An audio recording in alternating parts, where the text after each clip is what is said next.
All right, so today we're going to be doing a deep dive into the life of Abu Ayub al-Ansari. Oh, absolutely. This is a fascinating companion of the Prophet Muhammad. We're using this really incredible lecture by Dr. Omar Suleiman as our main source. That's a great source. And it's amazing because this guy, I mean, just picture this. When the Prophet Muhammad arrived in Medina after that long journey from Mecca, Right? it was Abu Ayyub's home that he stayed in. Yeah. Chosen out of everyone there. Out of all the companions and all the people in Medina, he was the one chosen. Yeah. So we're going to unpack why he was so special, what his life was like, and I think this is really cool, how his legacy lives on even today in Istanbul. It's amazing how, when we look at his life, the story really begins with his conversion to Islam, because we know almost nothing about his life before Islam. Really? It's almost like his whole life story begins at that point of his conversion. Wow, what do you think sparked that change, that transformation? I mean, we don't know a lot about his background, but we know that his original name was Khalid ibn Zaid, and he was from the Banu Najjar tribe, which is the same tribe as the Prophet's maternal ancestors. Okay, so maybe there was some sort of connection there? Possibly, yeah. And then, of course, we can't forget the Pledge of Aqaba. Right. This was really important, where Abu Ayyub was among the early converts who vowed to protect the Prophet in Medina even before the Prophet had arrived in Medina. Yeah, so they pledged their allegiance before the Prophet even got there. Exactly. Okay, so imagine this. The Prophet arrives in Medina after this long journey, and his camel stops right in front of Abu Ayyub's house. I mean, it's amazing how the camel stops right there. Right. And that's not just a random house, it's a sign. It was divinely ordained. Wow, and that becomes the Prophet's home for 7 months while they're building the mosque. Yes, 7 months. I mean, what an honor, but also, I mean, I can't imagine the pressure of having the Prophet living in your house. Absolutely. It wasn't just an honor, it was a huge responsibility. And the sources tell us that Abu Ayyub and his wife were so incredibly anxious about living above the Prophet Oh, really? that they would even sleep next to the wall just to avoid stepping over where the Prophet was sleeping. Wow, they were so concerned about respecting him in every way possible. They really saw his presence in their home as something sacred. And there's even a story where water spilled upstairs and Abu Ayyub panicked, thinking that it was going to leak onto the Prophet. Oh, my God. And this actually convinced the Prophet to move upstairs.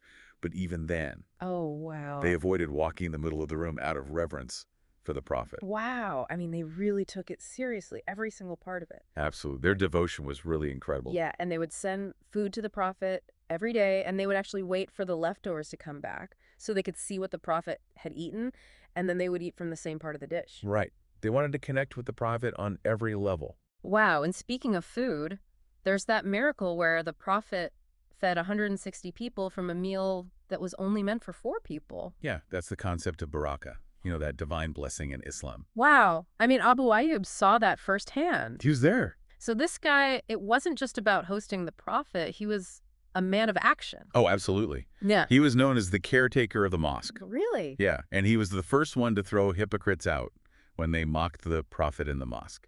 Wow, that takes guts. Yeah, he took the sanctity of the mosque very seriously. And then during that whole slander against Aisha, the Prophet's wife, Oh, right. his response was just so perfect. Yeah. He just said, yes, I heard it, and it's a lie. And that's actually mentioned in the Quran. It's a powerful statement. It really shows his commitment to truthfulness. It does. And he wasn't afraid to fight for what he believed in either. I mean, he fought in every battle alongside the Prophet. He did. But then later on, during the fitna, the civil war within the Muslim community, he refused to fight against other Muslims. Right, and that's really a complex issue. Yeah, how do you reconcile that with being such a warrior, but also trying to uphold the unity of the Muslim community? He understood that Muslim unity was paramount, and he didn't want to contribute to any further division. Right, yeah.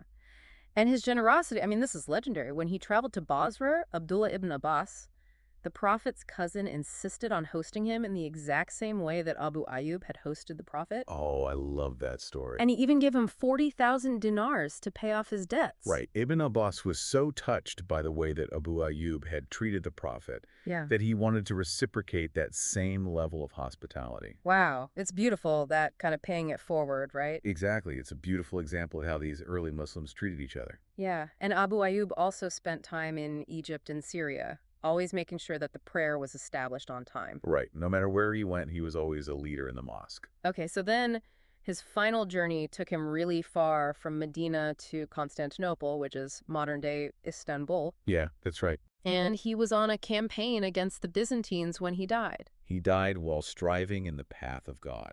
And what's amazing is that on his deathbed, he asked to be buried at the furthest point that the Muslims had reached, which was right at the city gates. Right at the gates of Constantinople, yeah. I mean, what a powerful symbol. It really was. He wanted to be buried at the frontier of the Muslim world. And even in his final moments, he was sharing a hadith about the reward for dying without associating any partners with God. Yeah, incredible. It's almost like he was reminding everyone about that core principle of Islam. Even in those last moments, his focus was on his faith. It's really moving. It makes you think about what kind of legacy you want to leave behind. It really does. His story is a testament to the power of faith and dedication. And what's amazing is that his grave and the mosque surrounding it in Istanbul are still a site of pilgrimage today. Yeah, people come from all over the world to visit his tomb. It's amazing how one man's life can have such a lasting impact. It's a testament to the fact that even seemingly ordinary people can leave behind an extraordinary legacy. So his story really does weave through a lot of early Islamic history. Oh yeah, he was there for so many pivotal moments. Like from the arrival in Medina to the Battle of Badr, the slander against Aisha, the fitna, he saw it all. He was a witness to the birth and growth of the Muslim community. It's like his life is this window into that entire era. Absolutely. His story helps us understand the challenges and triumphs of those early years. And he never let power go to his head. Right? Like, there's that story about the governor of Egypt being late for prayer, and Abu Ayyub called him out right there in the mosque. He wasn't afraid to speak truth to power. No, he wasn't. He was fiercely protective of the Sunnah. For sure. You know, for those listening who might not know, the Sunnah is like the Prophet's way of life. Exactly. It's like his actions, his sayings, his tacit approvals. Yeah, it's a guiding principle for Muslims. Absolutely. And there's that other story that comes to mind about the new bathrooms that they had built in Egypt. Oh yeah. What direction to face when using them. Yeah, and even though it might seem like such a small thing, Right. it just shows how dedicated he was to honoring even those small details of the Prophet's teachings. Absolutely. And it shows his reverence for the Qibla, the direction of prayer. But it's also interesting how that story shows us that even the companions had these differences of opinion I did. on these really fine points of Islamic law. Yeah, it's a reminder that there can be different interpretations within Islam. And it's not always about being right or wrong, but it's about maintaining respect and understanding. Exactly. And I think it's also important to note the influence that Abu Ayyub had on younger companions like Abdullah ibn Abbas.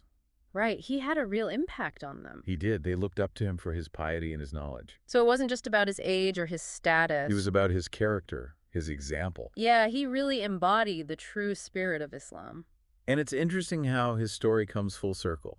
He starts by hosting the Prophet, and then years later, Ibn Abbas insists on hosting him in the same way. It's beautiful. It really highlights those bonds of brotherhood and generosity. Yeah, so it's like these simple acts of kindness can have these ripple effects that extend way beyond ourselves. Absolutely. And even today, people still travel from all over the world to visit his tomb in Istanbul, Yeah. seeking blessings and inspiration from his example. I mean, what an amazing legacy to still have that kind of impact centuries after your death. It's incredible, and it's a reminder that even after we're gone, the impact of our actions can continue to benefit others. So before we wrap up this part of our deep dive into Abu Ayub AlAnsari's life, Okay. what stands out to you the most? What's the most inspiring or maybe thought-provoking part of his story for you? I think for me, what really stands out is his incredible dedication to the Prophet and to his teachings. Yeah. I mean, he was ready to go anywhere, do anything, sacrifice everything to serve the Prophet and to spread the message of Islam. You really see that in every aspect of his life. Yeah. And it wasn't just blind following. I mean, Right. he really understood the beauty and the truth of Islam, and he was so dedicated to living it out and transmitting it to others. Yeah, and it wasn't just the big things, it was also the everyday things, like his dedication to praying on time no matter where he was, That's true. or the way that he so carefully emulated the Prophet's eating habits. It shows how those teachings were woven into the very fabric of his life. Yeah, it's almost like those small, consistent actions were the foundation of his faith. Exactly, and it makes you think about how we can bring that same level of mindfulness and intention to our own lives. Yeah, that's a good takeaway, right? Yeah, It's not always about the grand gestures, but about those small everyday choices that really matter. absolutely. Consistency is key. I'm also really struck by how he navigated those complexities of the early Muslim community. Yeah, that's interesting. He stood up for what he believed in, Yeah. but he also recognized how important unity and understanding were. He really struck a balance between conviction and compassion. He held firm to his beliefs, but he also treated others with respect, even when there were disagreements. It's a lesson we could all learn from. Absolutely, especially in today's world. I think his generosity is also something that really stands out. Oh, yeah, he was constantly giving of himself. Yeah, whether it was hosting the prophet or helping those in need or sharing his knowledge. It wasn't just about material wealth, it was about giving his time, his energy, his genuine care.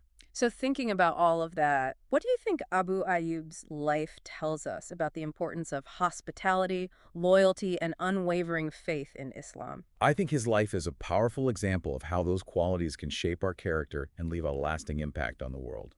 I mean, he really redefined hospitality. He did. It wasn't just about providing food and shelter. It was about opening up your heart and your home Exactly. with complete generosity Yeah. and real love. And his loyalty wasn't about blind obedience. No, it was about standing up for what's right. And his faith was active and lived out. It was more than just a set of beliefs. It was a way of life. So it really makes you wonder Yeah. what kind of impact we could have if we took inspiration from his example and actually applied it to our own lives and communities. That's a challenge for all of us. How can we be better hosts, more loyal friends, and more committed Muslims? It's a good question, right? It is. And maybe it starts with focusing on one small act of kindness, Right, yeah. one gesture of generosity. Or even just one moment of deepening our connection with God. Exactly. Those small steps can lead to a really meaningful journey. They can. And who knows, maybe those actions, like Abu Ayyub's, will have ripple effects that extend far beyond ourselves. Absolutely. Maybe we can leave a positive impact on the world for generations to come. Now, that's a legacy worth striving for. Absolutely. It's amazing, right, how his final resting place is in a city that would later become a major center of Islamic learning and culture. Yeah, like his presence there almost foreshadowed the impact that Islam would eventually have in that region. It's really powerful. And the land where the prophet stayed in Medina is still considered a waqf. A waqf. Yeah, like a charitable endowment. Oh, right. Which means that the rewards from things like the prayers that are offered in that area, they continue to benefit Abu Ayyub and his family even to this day. Wow, that's incredible. It's like his good deeds are still impacting people centuries later. Exactly. It's a reminder of the enduring nature of good deeds. So, I mean, thinking about all of this, what does Abu Ayyub's story tell us about, I don't know, the importance of things like hospitality or loyalty or unwavering faith in Islam? It's a really good question. I mean, you see it all throughout his life. He demonstrated how important it is to open our hearts and homes with generosity and love. He really went above and beyond, didn't he? He really did. And when it comes to loyalty, he was unwavering in his commitment to truth and justice. Even when it was hard, even when it was unpopular. Exactly.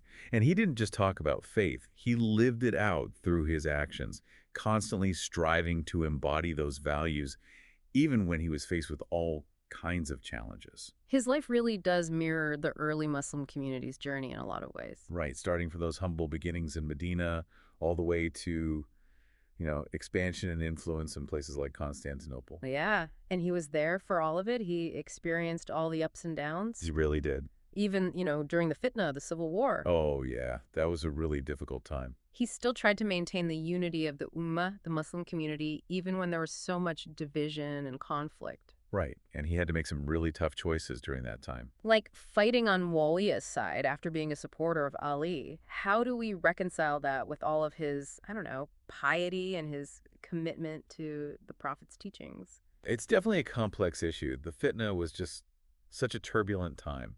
And it's important to remember that even the companions were human. They weren't perfect. Right, exactly. They were navigating incredibly difficult circumstances, and they didn't always make the right choices. So it's not about judging them. No, it's about trying to understand the context and the complexities of that era. I guess it's a reminder that even the greatest figures in Islamic history were still human beings. For sure. And they were trying their best to make sense of things and to follow their understanding of Islam. So we should approach their stories with I don't know, a bit of humility and understanding. Absolutely. It's about recognizing the nuances and complexities of history. Not just trying to simplify everything into black and white. Exactly. It's about being open to learning from all sides, even when it's difficult. And what's amazing to me is how Abu Ayyub's life went from being this humble host in Medina Right. to being, on the front lines of expansion and then ultimately buried at the gates of Constantinople. It's an incredible journey. It is. It really highlights how Islam spread, not through force, but through the dedication and the faith of individuals like him. It's like his story is this microcosm of the entire Muslim community's journey. And it makes you wonder what kind of impact one person can have, right? It really does. I mean, his willingness to travel, to fight, to establish communities, to make sure that the prayer was established on time, it all speaks volumes about his commitment to spreading the message of Islam. He wasn't content just practicing his faith in isolation. Right. He wanted to share it with the world. He really did, and it's amazing how his final resting place ended up being in a city that would eventually become this major hub of Islamic learning and culture. Right. Like he was a pioneer in a way. Absolutely. And his grave became a symbol of the triumph of Islam in that region. A real testament to faith and perseverance. It's a story that really encapsulates the power of faith, the challenges of growth and expansion, and the lasting legacy of the Prophet's teachings. And what a legacy it is. It really is. His story continues to inspire people all over the world to this day. It reminds us of the importance of piety, of service, of generosity, and of unwavering faith, even in the face of so many challenges. Inspiring. So before we wrap up this deep dive into Abu Ayub al-Ansari's life, let's just take a moment to reflect on what it all means for us today. So thinking about Abu Ayyub's example, what do you think his life tells us about the importance of hospitality, loyalty, and unwavering faith in Islam?